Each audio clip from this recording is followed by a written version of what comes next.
Hello ಸ್ನೇಹಿತರೆ, welcome back to train your brain YouTube channel. ಸ್ನೇಹಿತರೆ, ಇವತ್ತೊಂದು ವಿಡಿಯೋದಲ್ಲಿ ಯಾರ್ಯಾರು ಇನ್ನೂ ಸೆಲ್ಫ್ ಡಿಕ್ಲರೇಷನ್ ಹಾಕಿಲ್ಲ ಅಂದರೆ ಹಾಕ್ಬಿಡಿ. ಇವತ್ತಷ್ಟೇ ಓಪನ್ ಆಗಿದೆ.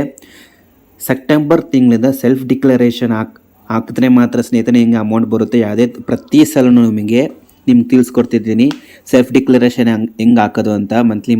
ಯಾಕಂದರೆ ಸ್ನೇಹಿತರೆ, ನೀವು ಮಂತ್ಲಿ ಸೆಲ್ಫ್ ಡಿಕ್ಲರೇಷನ್ ಹಾಕಿಲ್ಲ ಅಂದರೆ ನಿಮಗೆ ಅಮೌಂಟ್ ಬರಲ್ಲ. ಅದಕ್ಕೋಸ್ಕರ ನೀವು ಮಂತ್ಲಿ ಸೆಲ್ಫ್ ಡಿಕ್ಲರೇಷನ್ ಹಾಕಲೇಬೇಕಾಗಿರುತ್ತೆ. ಆದರೆ ಸುಮಾರು ಜನಕ್ಕೆ ಏನಾಗ್ತಿದೆ ಅಂದರೆ ಹಾಕ್ಬೇಕಾದ್ರೆ ಅವ್ರಿಗೆ ಹೆಚ್ಚಾಗ್ತಿಲ್ಲ ಡೇಟಾ. ಏನಕ್ಕೆ ಅಂದರೆ ಸ್ನೇಹಿತರೆ, ಅವ್ರ ಸ್ಟೇಟಸ್ ನೀವು ಫಸ್ಟ್ ಚೆಕ್ ಮಾಡ್ಕೋಬೇಕಾಗಿರುತ್ತೆ.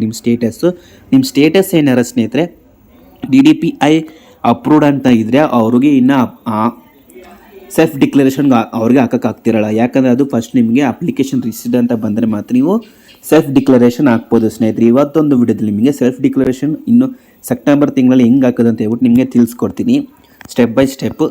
ನೋಡಿ ಸ್ನೇಹಿತರೆ, ಇನ್ನೂ ನಿಮ್ಗೆ ಏನೇ ಒಂದು ಡೌಟ್ಸ್ಗಳಿದ್ರೂ ಬೇಕಾದ್ರೆ ನಮ್ಮ ವಾಟ್ಸಪ್ ಗ್ರೂಪ್ ಚಾನಲ್ ಇದೆ. ವಾಟ್ಸಪ್ ಗ್ರೂಪ್ ಚಾನಲ್ಗೆ ನೀವು ಜಾಯ್ನ್ ಆಗಿ ನೀವು ಡೈರೆಕ್ಟಾಗಿ ನಮಗೆ ಮೆಸೇಜ್ ಮಾಡ್ಬೋದು, ಅಥವಾ ಇನ್ಸ್ಟಾಗ್ರಾಮಲ್ಲಿ ಬೇಕಾದ್ರೆ ನೀವು ನಿಮಗೆ ಮೆಸೇಜ್ ಮಾಡ್ಬೋದು. ಮಾಡ್ಕೊಂಡಿಲ್ಲ ಅಂದರೆ ಸಬ್ಸ್ಕ್ರೈಬ್ ಮಾಡ್ಕೊಳ್ಳಿ. ಹೊಸಬ್ರಾಗಿದ್ದರೆ ಈ ವಿಡಿಯೋ ನಿಮ್ಗೆ ಏನಾರು ಇಷ್ಟ ಆಗಿದ್ರೆ ಒಂದು ಲೈಕ್ ಕೊಡಿ, ಹಾಗೆ ನಿಮ್ಮ ಫ್ರೆಂಡ್ಸ್ಗಳಿಗೂ ಶೇರ್ ಮಾಡಿ. ಬನ್ನಿ ಸ್ನೇಹಿತರೆ, ಇವನ್ನ ಶುರು ಮಾಡೋಣ. ನಿಮಗೆಲ್ಲ ಗೊತ್ತು, ಗೂಗಲ್ಗೆ ಹೋಗ್ಬಿಟ್ಟು ಸೇವ್ ಸಿಂಧು ನೀವು ಲಾಗಿನ್ ಆಗಬೇಕಿರುತ್ತೆ. ಸೇವ್ ಸಿಂಧು ಲಾಗಿನ್ ಬೇಕಾದ್ರೆ ಪಾಸ್ವರ್ಡ್ ಗೊತ್ತಿಲ್ಲ ಅಂದರೆ ಗೆಟ್ OTP ಮುಖಾಂತರ ಬೇಕಾದ್ರೆ ನೀವು ಲಾಗಿನ್ ಆಗ್ಬೋದು. ಆದರೆ ಇಲ್ಲಿ ಏನು ಇಂಪಾರ್ಟೆಂಟ್ ಅಂದರೆ ಗೆಟ್ OTP ಬೇಕಂದರೆ ನಿಮ್ಮ ಮೊಬೈಲ್ ನಂಬರ್ ಅಥವಾ ಇಮೇಲ್ ID ನಿಮಗೆ ರಿಜಿಸ್ಟರ್ಡ್ ಆಗಿರಬೇಕು ಸ್ನೇಹಿತರೆ. ಹಾಗಾದರೆ ಮಾತ್ರ ನೀವು ಈ ಸೇವ್ ಸಿಂಗ್ಗೆ ನೀವು OTP ಮುಖಾಂತರ ನೀವು ಲಾಗಿನ್ ಆಗ್ಬೋದು. ಹಾಗೆ ಸೆಟ್ಟಿಂಗ್ಸಲ್ಲಿ ಹೆಂಗೆ ಚೇಂಜ್ ಮಾಡೋದು ಅಂತ ನಿಮ್ಗೆ ಆಲ್ರೆಡಿ ಒಂದು ವೀಡಿಯೋ ತಿಳಿಸ್ಕೊಟ್ಟಿದ್ದೀನಿ. ಆ ವಿಡಿಯೋ ಬೇಕಾದ್ರೆ ನೋಡಿ ಸ್ನೇಹಿತರೆ, ಡಿಸ್ಕ್ರಿಪ್ಷನ್ ಕಡೆ ಲಿಂಕ್ ಕೊಟ್ಟಿರ್ತೀನಿ, ಅಥವಾ ಡೈರೆಕ್ಟಾಗಿ ಪ್ಲೇ ಲಿಸ್ಟ್ ಕ್ರಿಯೇಟ್ ಮಾಡಿದ್ದೀನಿ, ಅಲ್ಲವು ಚೆಕ್ ಮಾಡ್ಕೋಬೋದು. ಬನ್ನಿ ಸ್ನೇಹಿತರೆ, ಇವಾಗ ನಾವು ಲಾಗಿನ್ ಆಗಿದ್ದೀನಿ. ಇವಾಗ ನಾವು ಇದು ಅಪ್ಲಿಕೇಶನ್ ಫಸ್ಟು ನೀವೇನಾರ ಅಪ್ಲಿಕೇಶನ್ ಸ್ಟೇಟಸ್ ಚೆಕ್ ಮಾಡ್ಕೋಬೇಕಿರುತ್ತೆ. ಯಾಕಂದರೆ ಅಪ್ಲಿಕೇಶನ್ ಸ್ಟೇಟಸ್ ಏನಾರು ನಿಮಗೆ ಏನಾರ ಅಪ್ಲಿಕೇಶನ್ ರಿಸೀವ್ಡ್ ಅಂತಿದ್ರೆ ಮಾತ್ರ ನಿಮ್ಗೆ ಹಾಕೋಕ್ಕಾಗುತ್ತೆ. DDPI ಅಪ್ರೂವ್ಡ್ ಅಂತ ಏನಾರು ಇದ್ದರೆ ನಿಮ್ಗೆ ಹಾಕೋಕ್ಕಾಗಲ್ಲ. ಅದಕ್ಕೋಸ್ಕರ ನೀವು ಒಂದು ಸಲ ಚೆಕ್ ಮಾಡ್ಕೊಳ್ಳಿ. ನಿಮ್ಗೆ ಏನು ಡೌಟ್ಸ್ ಇದ್ರೆ ಬೇಕಾದ್ರೆ ವಾಟ್ಸಪ್ ಗ್ರೂಪ್ ಜಾಯ್ನ್ ಆಗಿದ್ರೆ ನೀವು ಡೈರೆಕ್ಟಾಗಿ ಮೆಸೇಜ್ ಮಾಡ್ಬೋದು, ಆಗ ನೀವು ತಿಳ್ಕೊಬೋದು. ಇಲ್ಲಾಂದ್ರೆ ಇನ್ಸ್ಟಾಗ್ರಾಮ್ ಮುಖಾಂತರ ನೀವು ಬೇಕಾದ್ರೆ ಜಾಯ್ನ್ ಆಗ್ಬಿಟ್ಟು ನಮಗೆ ಡೈರೆಕ್ಟಾಗಿ ಮೆಸೇಜ್ ಮಾಡಿ. ಹಾಗೆ ನಿಮಗೆ ನೆಕ್ಸ್ಟ್ ವೀಡಿಯೋ ಯಾವ್ದ್ರ ಬಗ್ಗೆ ಏನಾರು ಬೇಕಾದರೆ ಕಮೆಂಟ್ ಬಾಕ್ಸಿಗೆ ತಿಳಿಸಿ ಸ್ನೇಹಿತರೆ, ನಾನು ನಿಮಗೆ ಆ ವಿಡಿಯೋ ಬಗ್ಗೆ ನಿಮಗೆ ಮಾಹಿತಿ ಕೊಡ್ತೀನಿ. ಅಪ್ಲೈ ಫಾರ್ ಸರ್ವಿಸ್ ಮೇಲೆ ಕ್ಲಿಕ್ ಮಾಡೋಣ. ಇಲ್ಲಿ ಅಪ್ಲೈ ಫಾರ್ ಸರ್ವಿಸಲ್ಲಿ ವ್ಯೂ ಆಲ್ ಅವೈಲೇಬಲ್ ಸರ್ವಿಸಸ್ಸು. ಇಲ್ಲಿ ನಿಮಗೆಲ್ಲ ಗೊತ್ತಿರೋದು ಸುಮಾರು ಜನಕ್ಕೆ ಹೆಂಗೆ ಹಾಕೋದು ಅಂತ. ಏನಾರು ಗೊತ್ತಿಲ್ಲ ಅಂದರೆ ತಿಳ್ಕೊಳ್ಳಿ ಸ್ಟೆಪ್ ಬೈ ಸ್ಟೆಪ್ಪು. ಇವಾಗ ನಾವು ಇಲ್ಲಿ ಏನು ಮಾಡೋಣ ಅಂದರೆ ಸರ್ಚ್ ಟೆಸ್ಟ್ ಬಾಕ್ಸಲ್ಲಿ ನಾವು ಜಸ್ಟ್ ಇಲ್ಲಿ ಯುವ ಅಂತ ಟೈಪ್ ಮಾಡಿದ್ರೆ ಸಾಕು. ಟೈಪ್ ಮಾಡಿದ ತಕ್ಷಣ ನಮಗೆ ಇಲ್ಲಿ ಓಪನ್ ಆಗುತ್ತೆ. ಸುಮಾರು 3 ಆಪ್ಷನ್ಸ್ ಐತೆ. ಇಲ್ಲಿ ಇವಾಗಲೂ ನಿಮಗೆ ಬೇಕಾದ್ರೆ ಯುವನಿಧಿ ಏನಾರು ಅಪ್ಲಿಕೇಶನ್ ಏನಾರು ಹಾಕಿಲ್ಲ ಅಂದರೆ ನೀವು ಹಾಕ್ಬೋದು.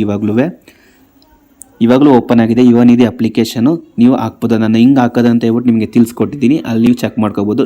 ಡಿಸ್ಕ್ರಿಪ್ಷನಲ್ಲಿ ಬೇಕಾದ್ರೆ ನಾನು ಲಿಂಕ್ ಕೊಟ್ಟಿರ್ತೀನಿ, ಅಲ್ಲಿ ಬೇಕಾದ್ರೆ ನೋಡಿ ಸ್ನೇಹಿತರೆ. ಇವಾಗ ನಾವಿಲ್ಲಿ ಇದು application for monthly unemployment self declaration ಮೇಲೆ ಕ್ಲಿಕ್ ಮಾಡಿ ಸ್ನೇಹಿತರೆ. ಇದ್ರ ಪ್ರತಿಯೊಬ್ಬರು ಕೊಡಲೇಬೇಕಾಗುತ್ತೆ ಮಂತ್ಲಿ ಸೆಲ್ಫ್ ಡಿಕ್ಲರೇಷನ್. ಇಲ್ಲಾಂದರೆ ನಿಮಗೆ ಸೆಲ್ಫ್ ಡಿಕ್ಲರೇಷನ್ ಯಾವ ಮಂತ್ ಕೊಟ್ಟಿರಲ್ಲ ಆ ಮಂತದ ಅಮೌಂಟ್ ಬರೋಲ್ಲ. ಅದಕ್ಕೋಸ್ಕರ ಇಲ್ಲಿ ನಾವು ಏನು ಮಾಡಬೇಕಾಗಿರುತ್ತೆ ಸ್ನೇಹಿತರೆ, ಇಲ್ಲಿ ನಮ್ಮ ಆಧಾರ್ ಕಾರ್ಡ್ ನಂಬರ್ ಹಾಕಬೇಕಾಗಿರುತ್ತೆ. ಆಧಾರ್ ಕಾರ್ಡ್ ನಂಬರ್ ಹಾಕಿದ ತಕ್ಷಣ OTP ಎಂಟ್ರ್ ಮಾಡಿ, ಇದೆಲ್ಲ ಡೀಟೇಲ್ಸ್ ಅದೇ ತಾನಾಗೆ ಫೆಚ್ ಆಗಬೇಕು. ಹಾಗಾದರೆ ಮಾತ್ರ ನಿಮಗೆ ಸೆಲ್ಫ್ ಡಿಕ್ಲರೇಷನ್ ಹಾಕೋಕ್ಕಾಗ್ತಿದೆ ಅಂತ. ಇಲ್ಲಾಂದರೆ ಫೆಚ್ ಆಗಿಲ್ಲ ಅಂದರೆ ನೀವು ಹಾಕೋಕ್ಕಾಗಲ್ಲ. ವೇಟ್ ಮಾಡಬೇಕಾಗುತ್ತೆ, ಅಥವಾ ಸ್ಟೇಟಸ್ ಚೆಕ್ ಮಾಡಿ ಯಾವ ಥರ ಇದೆ ಅಂತ. ಇಲ್ಲಾಂದರೆ ಹೆಲ್ಪ್ಲೈನ್ ನಂಬರ್ಗೆ ಕಾಲ್ ಮಾಡಿ. ಇಲ್ಲಾಂದರೆ ನಿಮ್ಮ ಸ್ಟೇಟಸ್ ಚೆಕ್ ಮಾಡೋಕ್ಕೆ ಗೊತ್ತಾಗ್ತಿಲ್ಲ ಅಂದರೆ ಮೆಸೇಜ್ ಮಾಡಿ ಸ್ನೇಹಿತರೆ, ನಾವು ನಿಮಗೆ ಹೆಲ್ಪ್ ಮಾಡ್ತೀನಿ. ಇವಾಗ ನಾವು ಫಿಲ್ಅಪ್ ಮಾಡ್ಕೊಂಡು ಹೋಗಿ ಇಮೇಲ್ ಕ್ಲಿಕ್ ಮಾಡೋಣ. ಬರುತ್ತೆ OTP ನಾವು ಆ್ಯಸ್ ಇಟ್ ಈಸ್ ನಾವು ಎಂಟ್ರ್ ಮಾಡಬೇಕಾಗಿರುತ್ತೆ. ಇಲ್ಲಿ OTP ಎಂಟ್ರ್ ಮಾಡ್ಬಿಟ್ಟು ಕರೆಕ್ಟಾಗಿ ನಾವಿಲ್ಲಿ ವ್ಯಾಲಿಡೇಟ್ ಮೇಲೆ ಕ್ಲಿಕ್ ಮಾಡಿ. ಅದು ವ್ಯಾಲಿಡೇಟ್ ಆಗಿದ ತಕ್ಷಣ ನೋಡಿ ಸ್ನೇಹಿತರೆ, ಇಲ್ಲಿ ನಮಗೆ ಎಲ್ಲ ಡೀಟೇಲ್ಸ್, ನಮ್ಮ ಹೆಸರು ಮತ್ತು ನಮ್ಮ ರಿಫರೆನ್ಸ್ ನಂಬರು ಮತ್ತು ರಿಜಿಸ್ಟ್ರೇಷನ್ ನಂಬರು, ಡಿಗ್ರಿ ಅಥವಾ ಡಿಪ್ಲೊಮೋದು ಅದು ತಾನಾಗಿ ಅದು ಫೆಚ್ ಆಗಿರುತ್ತೆ. ಹಾಗೆ ಇಲ್ಲಿ ಸೆಲ್ಫ್ ಡಿಕ್ಲರೇಷನ್ ಮಂತ್ ಬಂದ್ಬಿಟ್ಟು ನಮಗೆ ಸೆಪ್ಟೆಂಬರ್ ಅಂತ ನಮಗೆ ಆಟೋಮೆಟಿಕಾಗಿ ಸೆಲೆಕ್ಟ್ ಆಗಿದೆ. ಇಲ್ಲಿ ನಾವು ಡಿಕ್ಲರೇಷನ್ ಮೇಲೆ ಕ್ಲಿಕ್ ಮಾಡಿ ಆ್ಯಸ್ ಇಟ್ ಈಸ್ ನಾವು ಈ ಕೋಡ್ ನಂಬರ್ ಏನು ಕಾಣಿಸ್ತದೆ ನಂಬರ್ನ ಆ್ಯಸ್ ಇಟ್ ನಾವು ಎಂಟ್ರ್ ಮಾಡಬೇಕಾಗಿರುತ್ತೆ. ಎಂಟ್ರ್ ಮಾಡಿ ಸಬ್ಮಿಟ್ ಬಟನ್ ಮೇಲೆ ಕ್ಲಿಕ್ ಮಾಡಿ. ಅದು ನಿಮಗೆ ಲಾಸ್ಟ್ ಪ್ರೊಸೀಜರ್ಸು ಎಲ್ಲ ವ್ಯೂ ಮಾಡಿ, ಎಲ್ಲ ಡೀಟೇಲ್ಸ್ ಎಲ್ಲ ಕರೆಕ್ಟಾಗಿದೆ ಅಂತ. ಕರೆಕ್ಟಾಗಿದ್ದರೆ ಜಸ್ಟ್ ಸಬ್ಮಿಟ್ ಬಟನ್ ಮೇಲೆ ಕ್ಲಿಕ್ ಮಾಡಿ ಸ್ನೇಹಿತರೆ.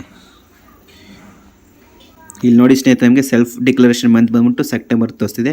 ಈ ಥರ ತೋರಿಸಿ ನಿಮಗೆ ಕರೆಕ್ಟಾಗಿ ನೀವು ಅಪ್ಲಿಕೇಶನ್ ಹಾಕ್ತಿದ್ದೀರಂತ ಸೆಲ್ಫ್ ಡಿಕ್ಲರೇಷನು. ಇದಿಷ್ಟೇ ಪ್ರೊಸೀಜರ್ ಸ್ನೇಹಿತರೆ. ಸೆಲ್ಫ್ ಡಿಕ್ಲರೇಷನ್ ನಿಮ್ಮ ಮೊಬೈಲಲ್ಲಿ ನೀವು ಈಸಿಯಾಗಿ ಹಾಕ್ಬೋದು.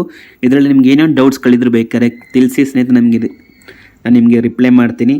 ಇವಾಗ ನಾವು ಇದನ್ನ ಬೇಕಾದ್ರೆ ಎಕ್ಸ್ಪೋರ್ಟ್ PDF ಬೇಕಾದ್ರೆ ನಾವು ಸೇವ್ ಮಾಡಿ ಇಟ್ಕೋಬೋದು. ಇಲ್ಲಾಂದರೆ ಆ್ಯಸ್ ಇಟ್ ಈಸ್ ಸ್ಕ್ರೀನ್ಶಾಟ್ ಹೊಡೆದು ಇಟ್ಕೊಳ್ಳಿ. ಸ್ನೇಹಿತರೆ, ನಿಮ್ಗೆ ಏನಾರು ಈ ಮಾಹಿತಿ ನಿಮಗೆ ಇಷ್ಟ ಆಗಿದ್ದರೆ ಒಂದು ಲೈಕ್ ಕೊಡಿ ಸ್ನೇಹಿತರೆ. ಹಾಗೆ ಸಬ್ಸ್ಕ್ರೈಬ್ ಮಾಡ್ಕೊಳ್ಳಿ. ಇನ್ನೂ ಸಬ್ಸ್ಕ್ರೈಬ್ ಮಾಡ್ಕೊಂಡಿಲ್ಲ ಅಂದರೆ ಹಾಗೆ ನಿಮ್ಮ ಫ್ರೆಂಡ್ಸ್ಗಳಿಗೆ ಯಾರ್ಯಾರು ಇನ್ನೂ ಗೊತ್ತಾಗ್ತಿಲ್ಲ ಅಂದರೆ ಸೆಲ್ಫ್ ಡಿಕ್ಲರೇಷನ್ ಹೆಂಗೆ ಹಾಕೋದವರು ಈ ವಿಡಿಯೋ ಶೇರ್ ಮಾಡಿ ಅವರು ತಿಳ್ಕೊಳ್ಳಿ. Thank you.